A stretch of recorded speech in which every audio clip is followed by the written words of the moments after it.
शिरगाव येथील हवालदार वस्तीवर घरफोडीचा प्रयत्न, महिलेस मारहाण। कृष्णा काठावर गेल्या काही दिवसांपासून चोरट्यांचा धुमाकूळ सुरू आहे। सर्वत्र संशय कल्लोळामुळे नागरिक भीतीच्या छायेत आहेत। यातच आज सकाळी 11:30च्या सुमारास वाळवा तालुक्यातील शिरगाव येथील हवालदार वस्तीवर अनोळखी व्यक्तींनी एक बंद घराचे दरवाजे उघडण्याचा प्रयत्न केला। यावेळी महिलेने विचारणा केली असता तिला मारहाण केली आहे।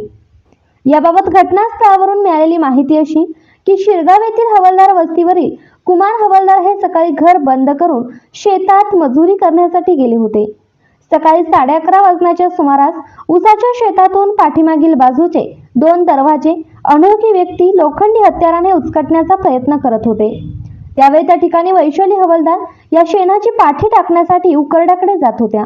त्यांना कुमार हवालदार यांच्या घराचे दरवाजे कोणीतरी अनोळखी व्यक्ती लोखंडी वस्तूने उघडण्याचा प्रयत्न करत असताना दिसले। यावेळी वैशाली हवालदार यांनी त्यांना विचारणा केली असता त्यांनी त्यांच्याकडे वीट व दगड फेकून मारले। वैशाली हवालदार यांनी ते चुकवले व आरडाओरडा केली। त्यांना त्या अनोळखी व्यक्तीने हात मुरगाळून त्यांना श्रीमुखात लगावली। तसेच जवळच असलेल्या ऊसाच्या शेतात पलायन केले। त्यानंतर लगेचच ग्रामस्थांनी एकत्र येऊन पोलिसांना पाचारण केले। आष्टावा पलूस पोलिसांनी घटनास्थळी धाव घेत महिलेस प्राथमिक उपचारास नेण्यात आले। ग्रामस्थांच्या मदतीने आष्टावा पलूस पोलिसांनी परिसरात व शेतात ड्रोनच्या सहाय्याने शोध मोहीम राबवण्यात आली। त्यांचा कोणत्याही थांगपत्ता लागला नाही।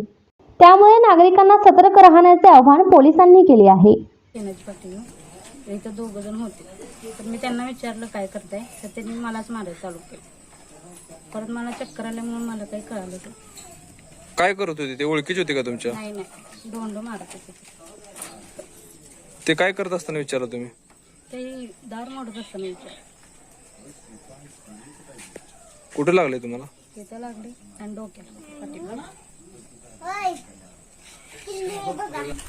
शिरगाव हवालदार नगर येथे आज जी घटना 11:30 घडली ती परगावची, म्हणजे जी लोक आलेले आहेत दरोडेखोरासाठी, दरोडा करण्यासाठी, त्यांनी डेप्युटी माजी सरपंच कुमार हवालदार यांच्या घराची दाराची मोडतोड करून दुसऱ्या घराच्या दाराची फरशी उचकटली आणि तिकडून वैशाली हवालदार ही शेणाची पाठी घेऊन उकरड्यात टाकायला जात असताना तिच्या पाठीमागनं डोक्यात धोंडा आणला आणि हातावर एक धोंडा आणला आणि ती वरडत असताना तिला मुस्काट लावून ती लोक आत म्हणजे ऊसामध्ये गेली आणि ऊसात गेल्यानंतर पुन्हा गावाने सगळ्या बाबा एकत्र येऊन वाडी वस्तीवरली सगळी लोक एकत्र आली। त्यांनी ड्रोनच्या माध्यमातून त्यांचा तपास करण्यास सुरुवात केली, पण तिथं काही आढळलं नाही। मग तात्काळ पोलीस पाटील प्रशांत पवार आणि सरपंच दिलीप वाघमारे यांनी पोलीस स्टेशनला फोन करून पलूस पोलीस आणि आष्टा पोलीस ही तात्काळ 10 ते 12 मिनिटात तिथं गाड्या हवालदार नगर येथे हजर झाल्या व पलूसचे गायकवाड आणि आष्ट्याचे भोसले ही दोघा तिघांची टीम इथं येऊन त्यांनी म्हणजे पाहणी केली, त्यांची विचारपूस केली, त्यांना दवाखान्यातनं जाऊन आणलं आणि मग पोलीस स्टेशनच्या गाड्या परत गेल्या। तर मी असं आवाहन करतो की संध्याकाळी कुठं बाहेर पडू नये, गावात गस्त घालावी आणि वाड्या वस्तीवरल्या लोकांनी सतर्क राहून जर ते आढळले तर त्यांना पोलीस स्टेशनच्या ताब्यात अलगद द्यावं। मारहाण जास्त त्या लोकांना सुद्धा करू नये, तो आरोप आपल्यावरती होऊ शकतो।